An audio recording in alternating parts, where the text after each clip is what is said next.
everyone, I'm Tony Lontis and this is the Everyday Business Show.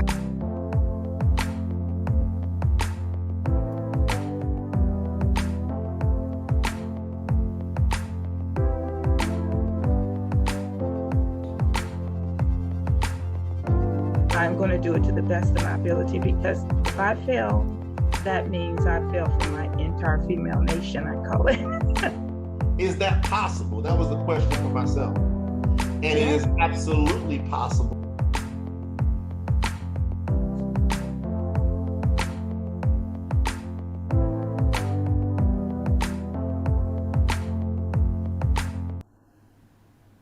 Good afternoon, Australia, and good evening, America. Welcome back to the Everyday Business Show. I'm your host, Tony Lontis, and before I introduce you to our amazing guest today, here's what you need to know. If you're listening live on LinkedIn, Facebook, YouTube, Twitch, or Twitter, we have Peo ready and waiting online to take your questions and comments and provide you links with anything that we discuss on the show today. If you're driving, just remember you can jump onto TonyLontis.com, click on the guest tab, and we will have links to our guests today and including their website.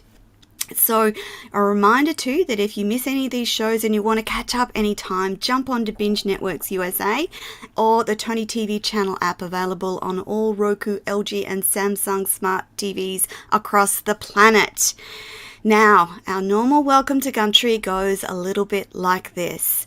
I want to respectfully acknowledge the people of the Yugambeh language region, the Gold Coast, Queensland, Australia, the traditional owners of the land on which we meet and broadcast, and pay my respect to the elders past and present and all Aboriginal and Torres Strait Islander peoples here today.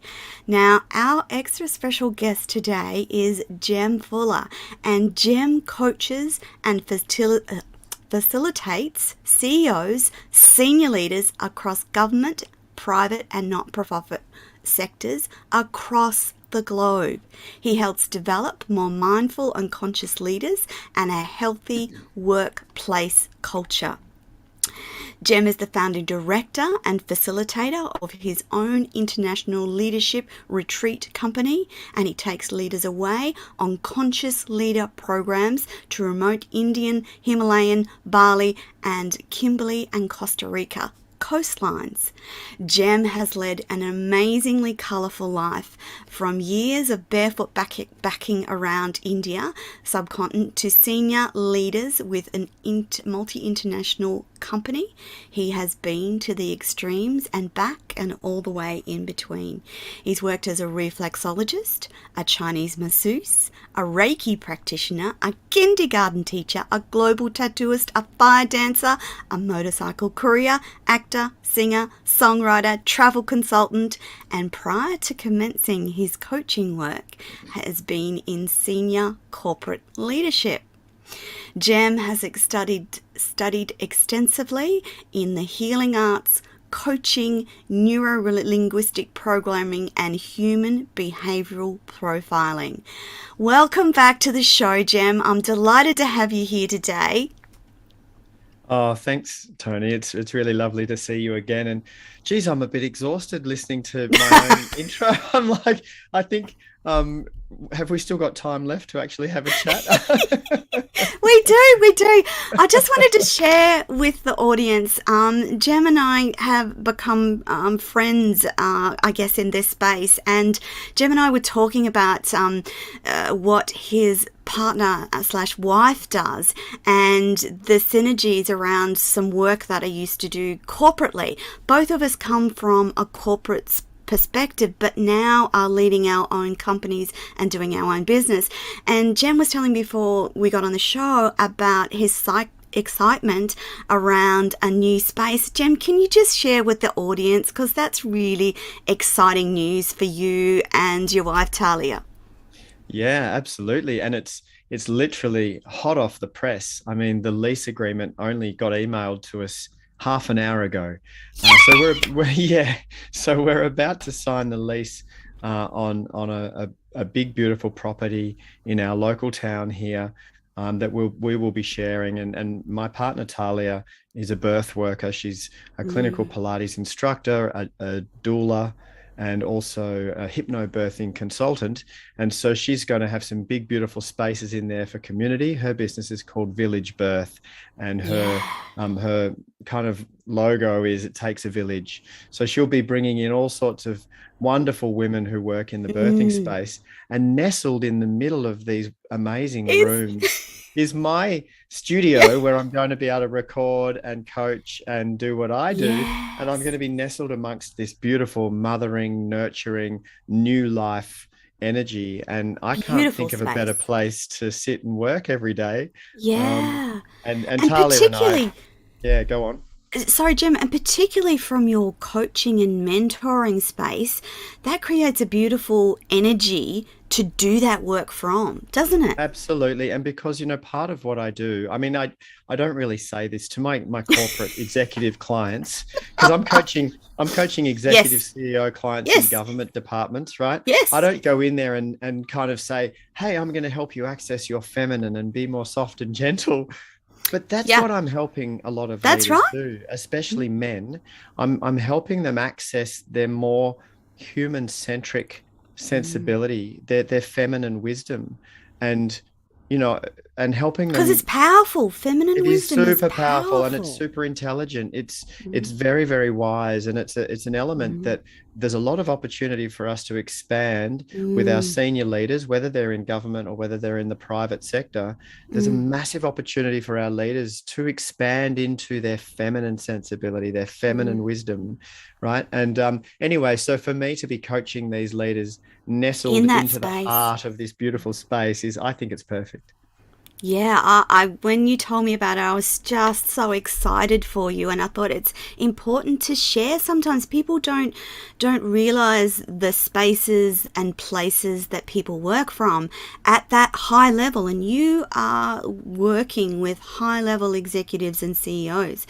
And along that vein, I'm wondering, Jem, your life is this beautiful big kaleidoscope of all things. You've done lots of things, had lots of different life experiences. And I actually am wondering that if that unique and broad life perspective helps when you're coaching executives and CEOs. Does it give you that broader balance that you can bring to their lives? Yeah, absolutely. Yeah, yes, it does. And, I think because I've been in so many different situations with so many different types of people, I really was in my younger years, I just had this thirst to experience cultures and peoples that was life, that was so different to me. I used to think of myself as a bit of an experience junkie. I wanted to try everything. I just wanted to try everything, and I've tried many things, and a lot of things I've tried only once, and I was like, rightio, tick that off the list. I'm not doing that again.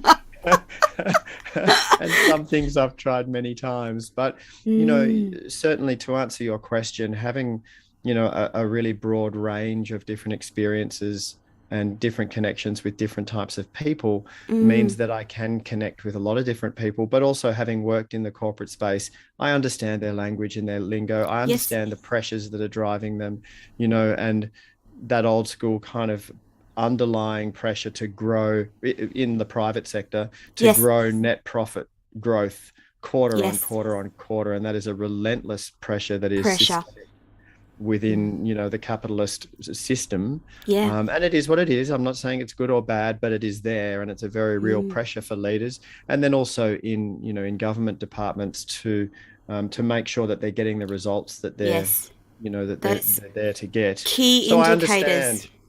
I understand the pressures, but I can bring to them in a way that's accessible for them. I can bring to them concepts like mindfulness. I can bring to them concepts like more conscious communication, leaning into a situation and seeking to understand rather than driving and just telling people what to do.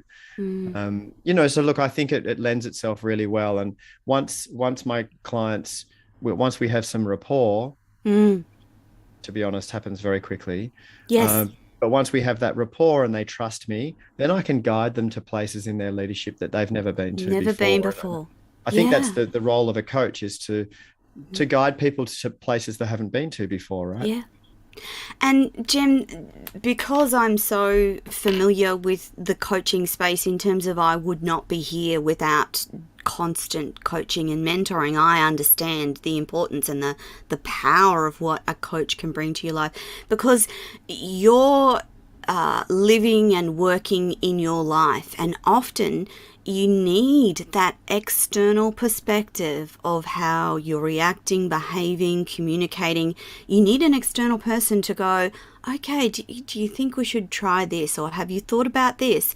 Because no person should be an island, should they, Jem? Even at those highest levels, they should never be or feel like they're an island and trying to do this alone. Yeah, absolutely. And for various different reasons, we don't feel that we can lean on other people around us for that role, that coaching role. You know, if it's colleagues, sometimes it's not appropriate for us to sometimes it is, but quite often it's not appropriate for us to be seeking that coaching advice from a colleague or from a report or from a loved one. And in fact, when people around us who care about us come to us offering advice, we quite often, for some reason, in a reflex way, we kind of tend to defend against it. You know, we don't want to hear it. Absolutely. But when we're paying someone for that, we're You all take ears. It's like, I'm paying you good money right now. Give it to me. What am I going to do? I know. What am I going to do? What am I going to do? Jem, just going back to earlier part of the conversation where we talked about, you know, the capitalism or those sorts of ideals that permeate corporate and high-level life. I'd love to know that some of those spaces are changing and that we can look forward to a future where it's not all about dollars and reaching certain milestones, that we are starting to move towards a space where humans as humans are considered in that equation, and that the way that they work best is a consideration. And so from my personal perspective, back when I was working in corporate office, there was the idea that working from home was completely unacceptable and employees couldn't be trusted, whereas we've sort of been thrust into a new world via COVID where people have had to work from home, and I think that those things are really important considerations in life. So do you see that the corporate ideals are slowly changing? Yes, they are. Yeah, they are. And I think leaders, at least the leaders that I come into contact with and coach, are starting to understand that rather than can I trust my employees to clock on and clock off and do the work, it's can I find a way for them to spark their intrinsic motivation, so something that they care about doing, and find alignment between what they care about and what the organization's mission is. Because if you can find that, you don't need to trust that they're going to lean in and do what they're intrinsically motivated to do good work and make a difference.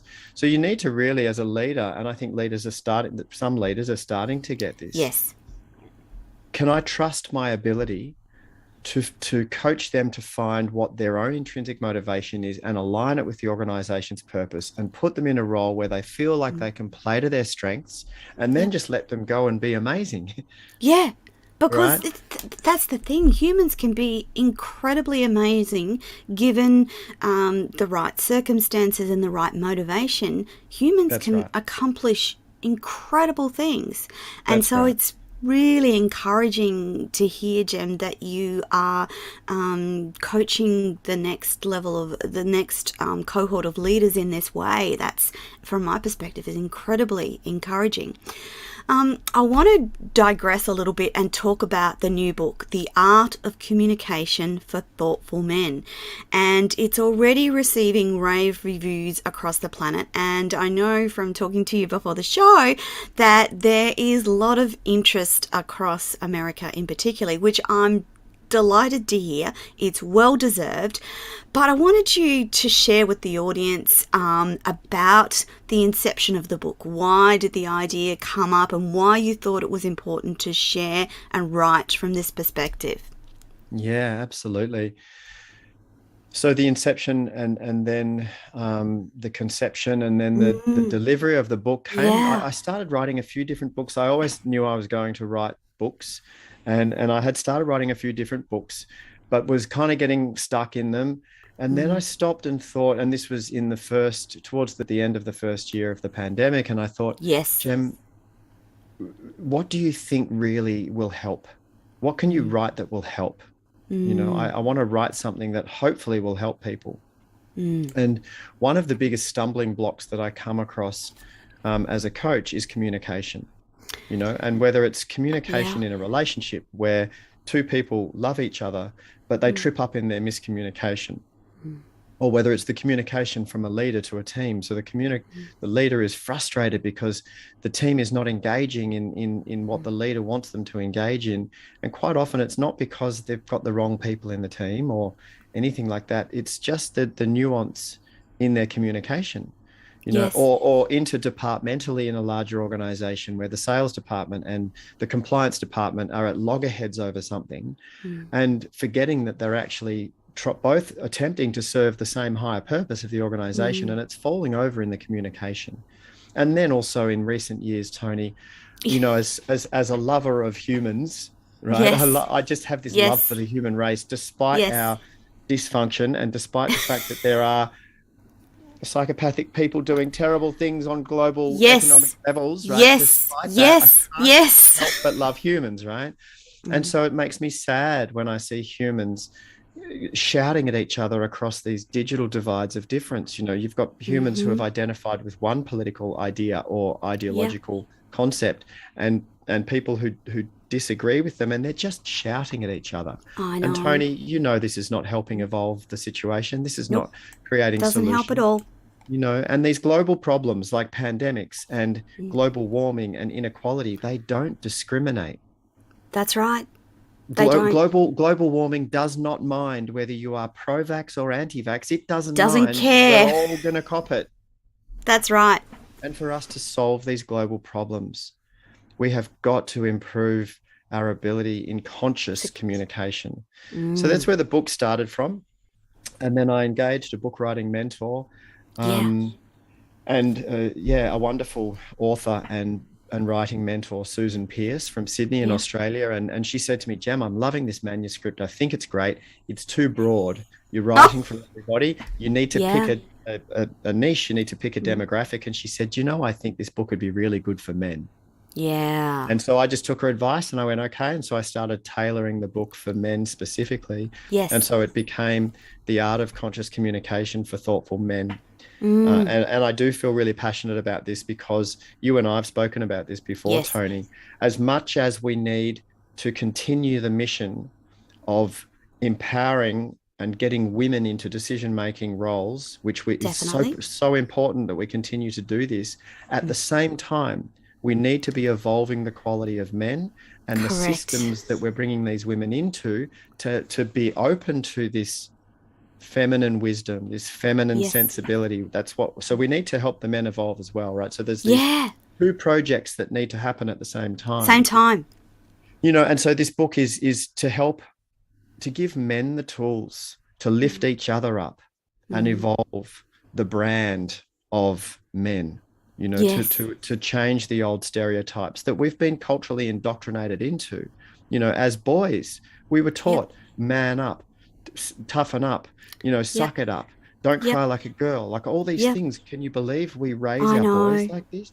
So we've created, you know, generations of men who don't even know how to really access their emotions, let alone communicate them, or understand women when women are coming with this wisdom that is an intuitive, deeply ingrained thing, and men are shutting it down, but they just don't know how to do any different. So I think it's time to give men the tools to evolve, and I'm hoping that's what this book does. I'm so glad that you've written from this perspective because, you know, I talk to multiple women across the planet, and we still experience some of the same things that have been happening for millennia. However, having said that, there does feel that there is a change afoot, so to speak. But for women to get to the place that we need to get to, we need to be supported by men. So this is not a women against men or a men against women. This is about empowering men and women to live and communicate in the best way that they can. I know from speaking to you previously about the book that you've had a really wonderful response from women. Can you tell us about that, Jem? Yeah, I mean, I kind of thought this might be what happens. It looks like it's women that are picking the book up off the shelf, so to speak, or or getting the book off Amazon. Women, from my experience of running open public workshops in the past around self-development, around personal development, it's 90% of the people who come to my workshops are women. Yes. And I think women are just more open to expanding into their potential. They're more open to being vulnerable. They're more open to saying, I don't know everything. Let me learn some more. Yeah. Men traditionally, and I am generalizing here, but I think generally speaking, men are more about, I'll read a book if it's going to help me grow my profit. Or I'll read a book if it's going to help me win. I'll read a book if it's going to help me be better at golf. I'm using that as an analogy, right? But read a book about how I can be more in touch with myself and function better as a human. They tend to not pick the books up. So it's women that are picking it up and reading it and emailing me and saying, oh my God, amazing book. It's so great. I'm going to force my husband to read it, or my son or my brother or whoever. So, yeah. And I'm not sure that women always realize that position that they have to influence the men in their lives with gentle persuasion and conversation. And it comes back to that conversation, doesn't it? If you communicate with the man or men around you in the right way, you have influence to get them to perhaps pick up a book that might be helpful or look at things that they may or may not be doing. I think that we sometimes forget that we have that influence if we use it correctly, and that communication is a key to driving all of that. In terms of life and business, communication is really an essential part of what an executive does. They're communicating all day with the people around them, with their teams, with their higher ups, etc. What are some of the key things that you recommend for those senior executives around communication? What are some of the key themes that come through when you're coaching and mentoring those senior executives, Jem? I think really to start with, and I designed a process that's detailed in the book, but the first step in the process of communication is to understand why. For what purpose am I intending on having this piece of communication? So if it's some communication that is coming up and you're intending on having, then there's some preparation that can go into it, and the extent of the preparation depends on the context and what it is. But the first step to be aware of is, for what purpose am I having this communication? So, for example, if you're going into a performance appraisal, we used to call them. Yes. I'm encouraging leaders to call it something more like a people partnering session, because performance appraisal better. Already is old school, and it's like, I'm going to tell you what you're good at and not good at and where you can improve, and it's all data and numbers and perform basically. But if it's a people partnering session, i.e. I'm going to coach you to expand into your potential. So when you're going into this session and you're thinking, well, so why am I having this meeting with this person who reports to me? Well, it's to give them feedback. Is it really? Is that the purpose of the communication? Well, why are you giving them feedback? Oh, because I want them to improve. Oh, why do you want them to improve? Oh, because I want them to thrive. Right. So now we're getting closer to the reason. So that's where you start. So the purpose of the communication is I want to help this person thrive.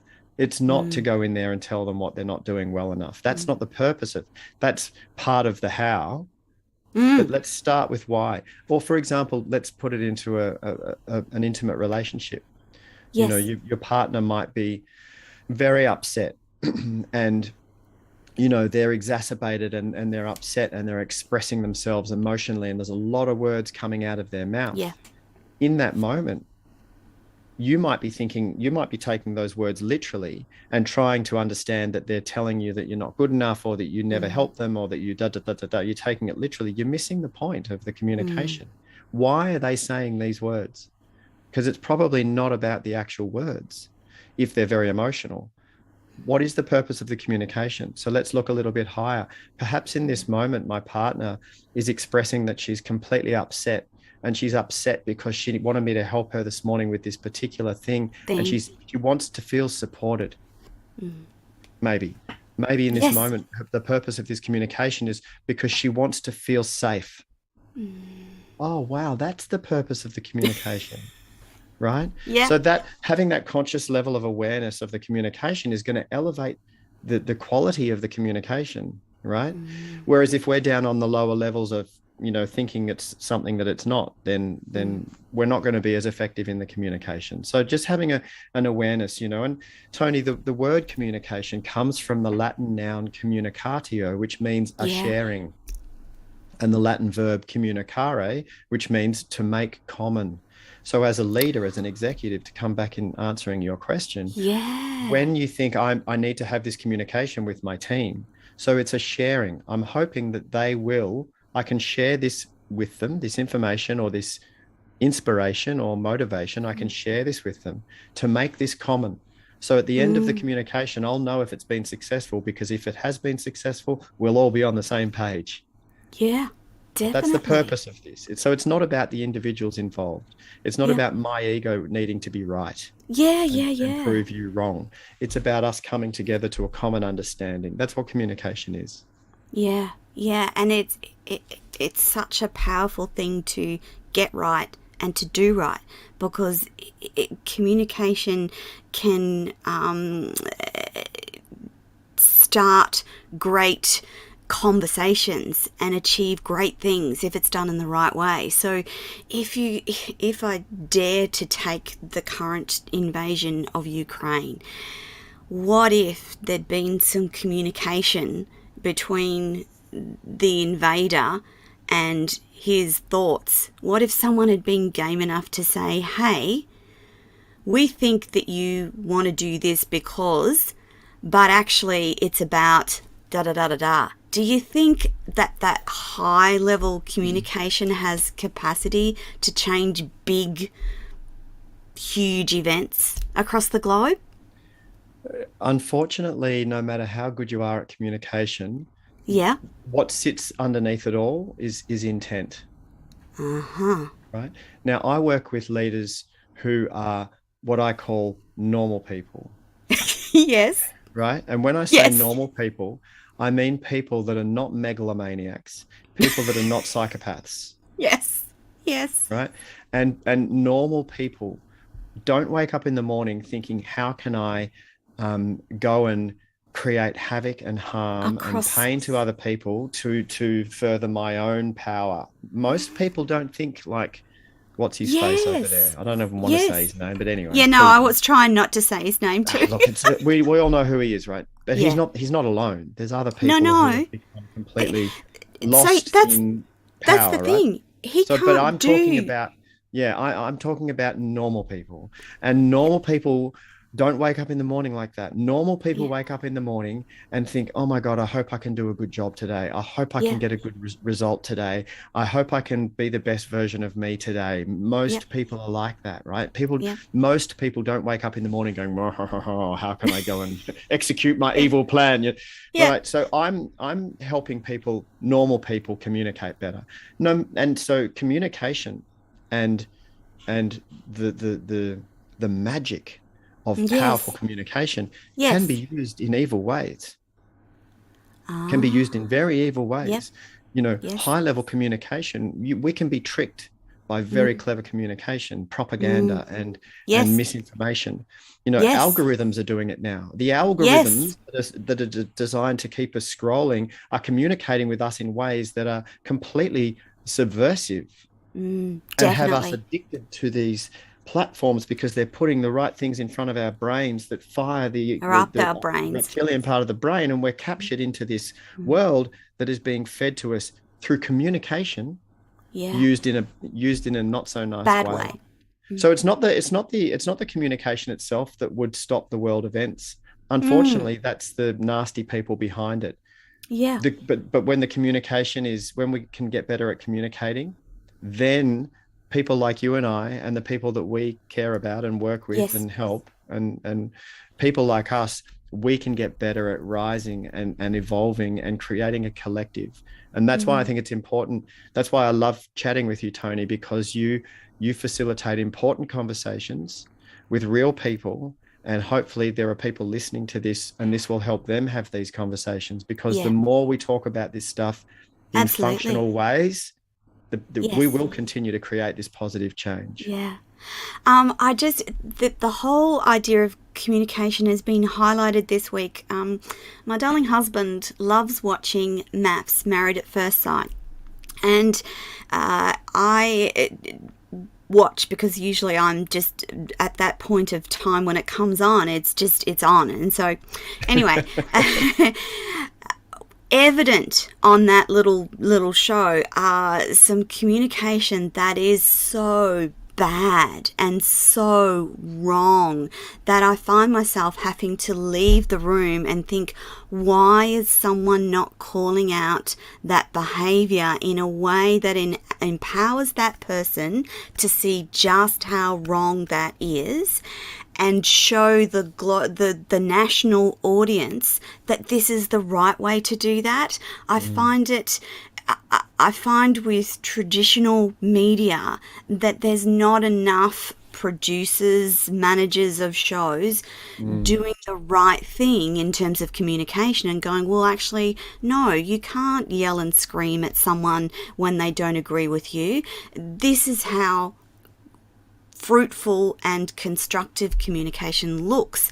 And I worry that the traditional media that many people see more often than what you and I do in this place, which is I term as non-traditional media. I would love this sort of stuff to be in more people's places and more people's faces, so they get to know, okay, that's better and a better way to do it. That's a better way to say what I'm trying to say. And we're not seeing enough of that. So I'm grateful that I get to work in this space with amazing people like you and have these conversations. And along that ideal of talking about executives, I'm wondering too that the executives of today, are they embracing more spiritual perspectives in their executive life? Because there's not a lot of people that you see or I talk to that are readily open to that spiritual conversation. So I'm curious to know from your perspective about the executives you coach and how they implement spiritualism in whatever format that looks like. If they're thinking along those lines, if mindfulness is a part of what they talk to you about, if it's a part of what they like to encourage in their teams. I'm really curious about that aspect of what you do. Yeah. Look, I think in older generations that are still in executive roles, Uh-huh. The percentage of them that are open to this stuff is very small. And then as Right. you come down through the years and get into Mm. younger generation of senior leaders and Mm. younger people that are coming in now fresh into executive roles, they're way more open to it. Oh, But good. having said that, I went to the Global Mindful Leader Forum back in 2014, so 8 years Uh-huh. ago, and already then there are some of the most senior leaders in the world that can track and measure. They can get ROI on investing in people's abilities in the space of mindfulness. And so there, there's a That's UK phenomenal. yeah, it's awesome. Yeah, like the world leaders of the World Bank and leaders of, Yep. some of the leaders in Intel and Google Hmm. and places like Yes, this, investing millions of dollars into mindfulness programs for that's themselves and awesome. for their people because they That's understand that fantastic. it helps us with our functionality. So look at it. Yes, there's a massive movement happening for sure. And look, I don't know if this sounds a bit wrong, but the older leaders will retire and I, kick off their boots and I go and was, sit in a rocking chair I was, somewhere. I was hesitant to say that, but from it feels like there's almost a passing of the old guard. It Yeah. feels like we're ushering in a new generation of leaders and a new global energy that is better for humans in general. Yeah, and I think really the important difference between now and in generations gone by, because there's Mm, always been a handing on of the garden, there's always yes, been the next generation coming, and there's yes, always been change, and to every generation, it seems like the changes coming with the younger generation are massive, it's always felt yes, like I that. agree. The difference now is that the technological advances that have been Mm, happening over the last 30 years are exponential, they are, right? aren't they? And our brains are not wired to understand exponential growth. We can comprehend linear growth, one, two, three, Yes, four, five, but we can't comprehend exponential growth, which is when the technology doubles just goes. in its capability. Yeah, that's right. It goes through the Mm, roof. So we don't know what things are going to look like in 2050 if we're still here. mm, We've got mm, no idea what that's going to look like. But what it is doing is that it's forcing us as a species to yes, open our minds to possibility, to open our minds to different ways of doing things, because there are ways of doing things today that weren't even possible I just the other know, day. I You know, know. so yeah, look, I think the change is happening faster now than ever before, That's and so with the that big one. change, hopefully, our leaders, the emerging leaders, are also Mm, changing. It is becoming more human centric. It is becoming more good. about, how can we all work together as people to do better work for humanity. Yeah, It is yeah. it is happening. Because sitting behind that is the idea that as humanity we can tackle big problems. So we spoke earlier about climate change, Mm, um, and it's not just climate change. It's war, it's hunger, it's those bigger global issues that as humanity we could, I believe, we have within our grasp the answers to those bigger questions, yeah. and Yes. ensuring that our grandkids never experience war, ensuring that our grandchildren never have to deal with human trafficking, etc., etc. I Yeah. actually believe that humans have capacity to solve those big problems, Completely, and completely. And I your have belief, to Tony, believe. well, and your belief is not a pie in the sky idea. It's your belief is founded with evidence. Yeah. I mean, for example, the world has never been as safe as it is now. Mm. Homicide rates have never been this low Yeah. ever in human history. It's very There's never hard to commit a crime, and that's a good Yeah, thing. it's never been this safe to walk the streets, globally speaking, right? Yeah. But as we know, the mainstream media and news, we know that Yes. they feed off the negative, so we know that all the Negativity. news is negative, so that's fine. But in the meantime, if you go looking for it, and you don't have to look very hard, if you go to Future Crunch, is some mates of mine here in Australia, and they've Yeah. got a global platform that focuses on all the positive Mm. scientific news and advancements that are happening in the world, Which is and they put out positive news every day. exciting. There's so much good stuff Exciting. happening, and if you go and look at the real data of what's Mm. actually going on in terms of the advancements that we're making in technologies to help with global Mm. warming and Mm. pandemics and all this sort of stuff, you're 100% right, Tony. We can do Yeah. it. We can do it. And I Absolutely. think the more we focus on it, the better. So go Yeah. and look for the positive news. There's I agree. positivenews.org.uk. They Mm. send out positive news as well.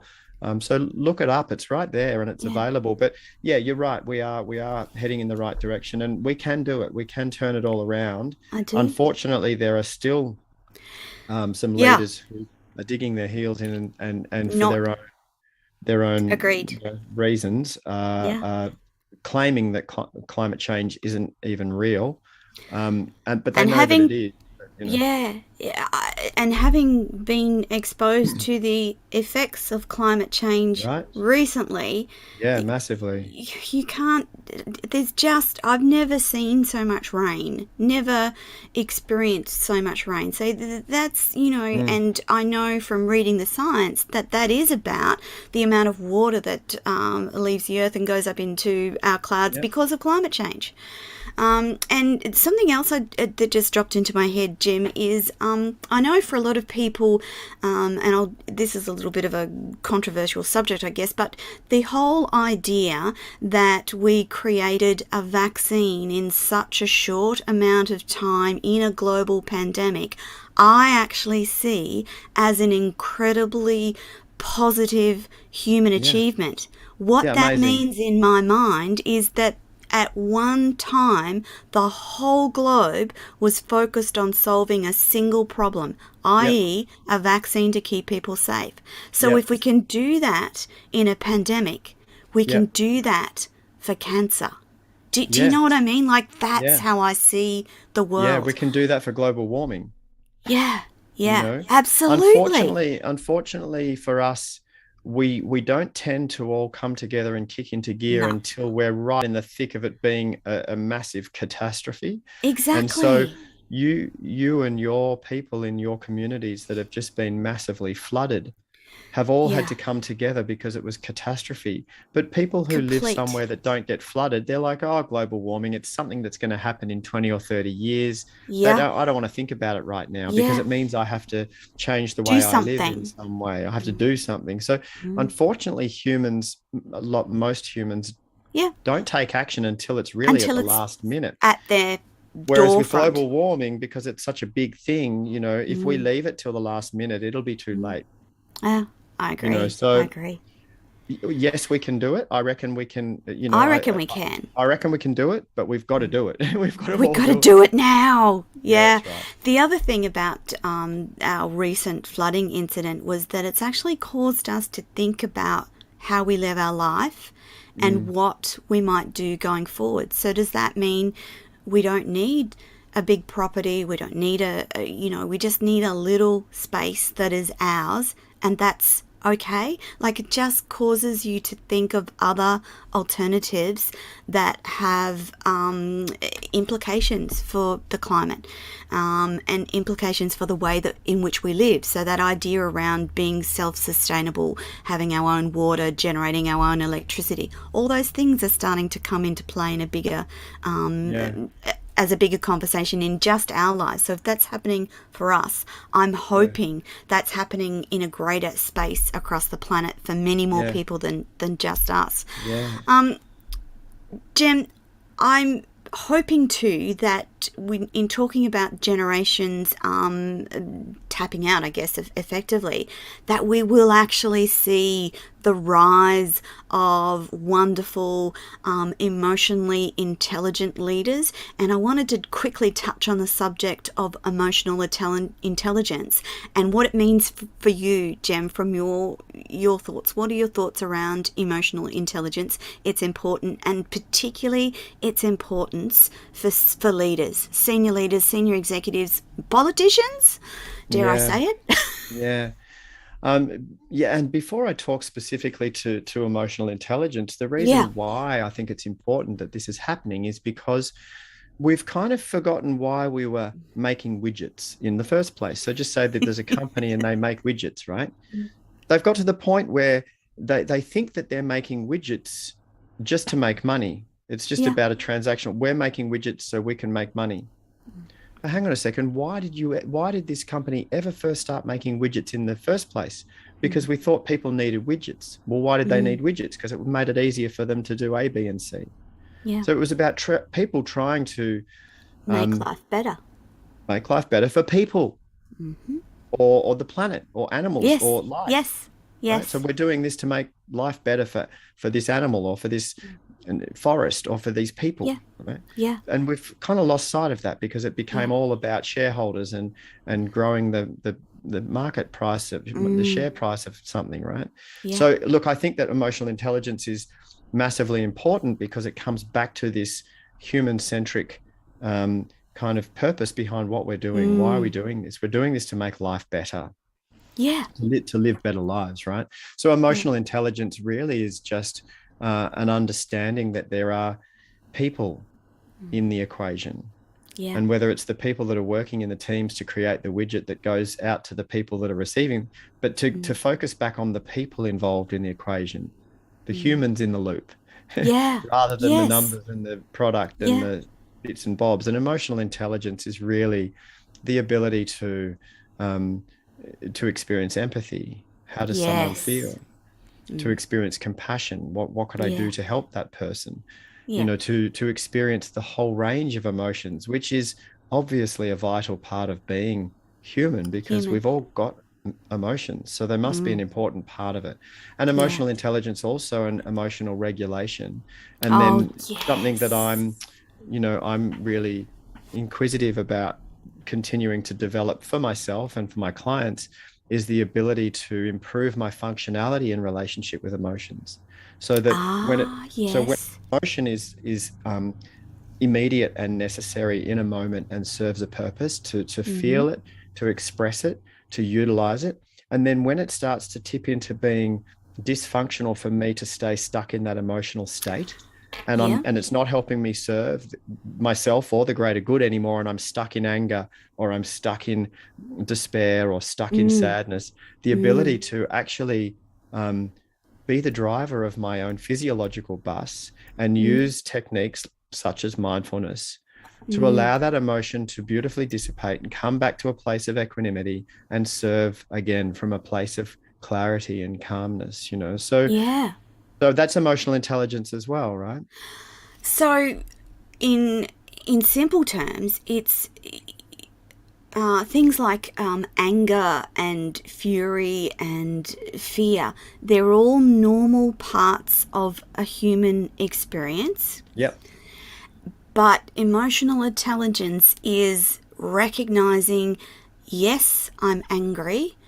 I'm going to feel angry for this amount of time. But when it gets to this time, this is what I'm going to do to dissipate that anger. Is that an apt description, Jem? Yep, perfect. And also the ability to be conscious. So right now I'm feeling anger, and I'm going to allow myself to feel this anger because it's necessary. Justified. And I'm going to process it. I'm not going to shove it under the rug and pretend it's not there. Or punch a wall or whatever. Right. I'm going to feel this anger. But I'm also going to have a level of awareness in the moment that I'm in doing anger. I'm going to have a level of awareness to go, do you know, it's probably not the right time for me to pick up the phone right now and have that conversation. Yeah. I'm going to feel this anger, and I'm going to pause on the phone call. I'm going to process this. And then at some point in time, when I've allowed that anger to dissipate, then perhaps I'll pick up the phone. So that being aware of that moment when you're in anger, and then understanding that you can't stay. It's not good for you. It's not good for you as a human. It's not good for the people around you. It's just not good to stay. And realizing, okay, what do I have to do to get out of this? Jem, what are some of the things that you do or you advise your executives to do in that moment when those big emotions are taking place? What are some of the key things that you can suggest around that? I know mindfulness is one, and I know that we've talked about meditative practices before, which I find incredibly helpful. What else? What other things do you advise? If you can create the ability to pause. Yeah. Pause. So there's an emotion that's taken over. It might be extreme frustration. Yeah. You know, or even anger. Or disappointment, or whatever it is. Sadness. So the emotion, sadness. Yeah. So the emotion has taken over. Pause for a second and come to a place of perspective, because what we tend to do is that our ego, our sense of identity, latches onto the visceral experience of the emotion and identifies with it. I am angry. So it's I am angry, rather than noticing that it's really just a passing physiological state of being that will come and go. Yeah. Right. But when we identify with something, we hang on to it, we grab onto it, it becomes our sense of identity. When we're in our ego, we take everything personally, because for the ego, it's all about itself, right? So I'm trying to think of a hypothetical situation. One of the people in your senior leadership team who reports to you, they've completely disregarded the values of the organization, and they've completely disregarded your directive as the CEO, right? And you are exacerbated. You're like, what are you doing? I can't believe you've done that. Look at the mess you've created, blah, blah, blah. So you're feeling disappointed and angry and frustrated. When you identify with it and take it personally, it's harder to let go of it. When you remember, this is not about me personally. It's not about me. This person has shown up in this way. They've behaved in this way. I'm going to create some perspective here. Ego, I hear you. I'm just going to put you to the side for a sec. I'm going to pause. I'm going to put things really into perspective and go, and I do this, Tony. And I ask my clients to do this. Can I just pause for a second, take a moment to remember I'm a speck on a speck that is orbiting around a tiny little star, which is on the edge of a Milky Way galaxy, which is 120,000 light years across, and there's billions of galaxies, right? And the other day, humans didn't even exist. And That's pretty right. soon, we're probably not going to exist Not going to anymore. exist again. And right now, I'm upset because my organization, ABC Engineering, is not going to deliver the right profit result because that leader didn't do that thing. And I'm getting I'm taking it so personally, right? Yeah. And I'm just going to pause and go, none of this actually matters, right? Back on a speck. And now I'm going to come back to a place of equanimity, because this is not about me, right? This is about the organization. And from a place of equanimity, I'm now going to go forward and see how I can best support this person with holding them accountable to the way that we've all agreed to show up here at ABC Engineering. Right. So I'm going to lead from a place of calm centeredness, not from a place of outrage, because it just doesn't get as good results. Yeah. That's powerful stuff, Jem. Powerful stuff. And powerful practical examples of how you can do that. And it just takes awareness, doesn't it? It's practice. Really quite simple. Lots of practice. Awareness it's easier. and practice. It's simple. And easier said than done. God, yes.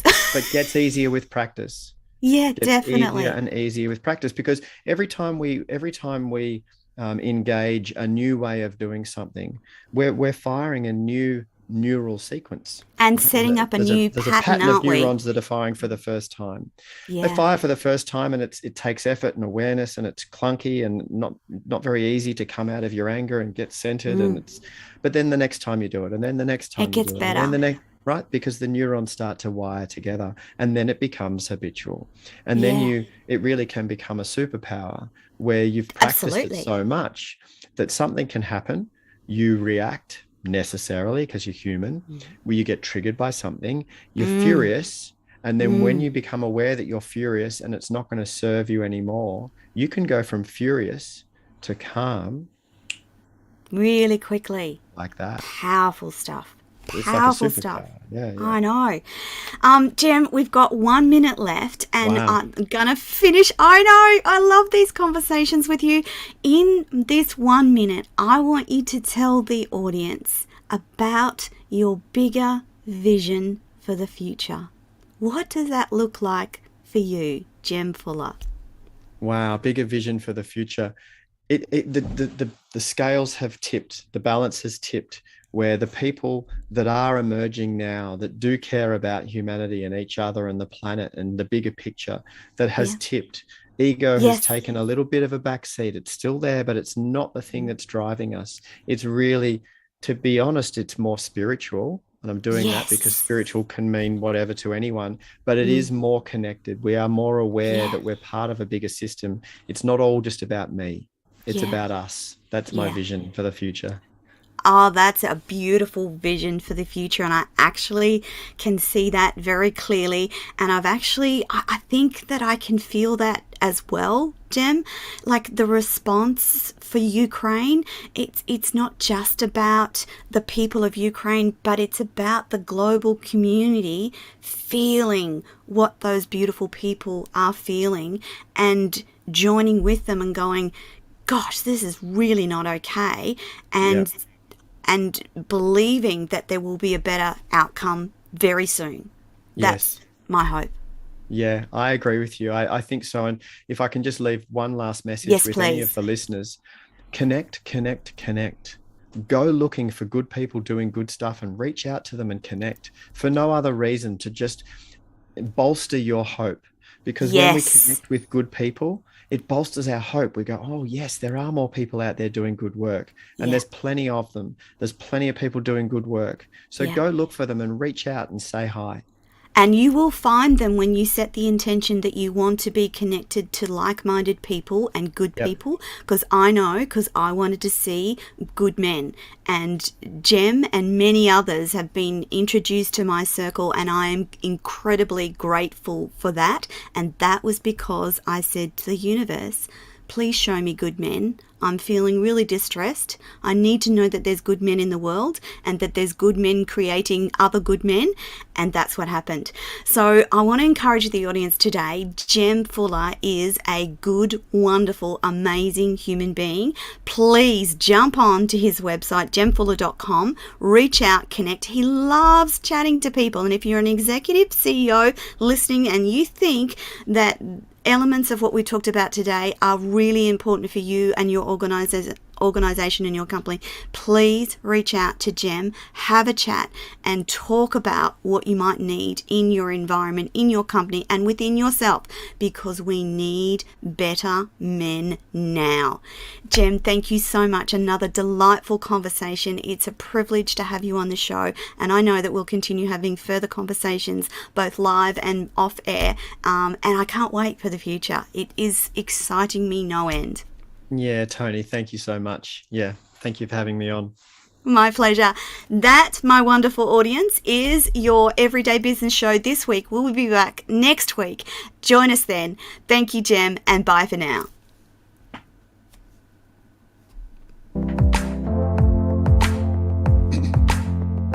I'm going to do it to the best of my ability, because if I fail, that means I fail for my entire female nation, I call it.